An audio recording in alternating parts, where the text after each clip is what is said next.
கன்னியர்க்கும் காளையர்க்கும் கட்டுப்பாட்டை விதைத்து கற்பு நிலை தவறாத காதற் பயிர் வளர்த்து அன்னை தந்தையானவர்க்கு தம் பொறுப்பை விதைத்து பின்வரும் சந்ததியை பேடும் முறை வளர்த்து இருப்பவர்கள் இதயத்திலே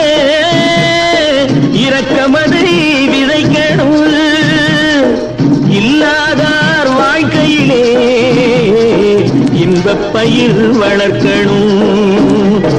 நல்ல நல்ல நிலம் பார்த்து நாமும் விதை விதைக்கணும் நாட்டு மக்கள் மனங்களிலே நாணயத்தை வளர்க்கணும்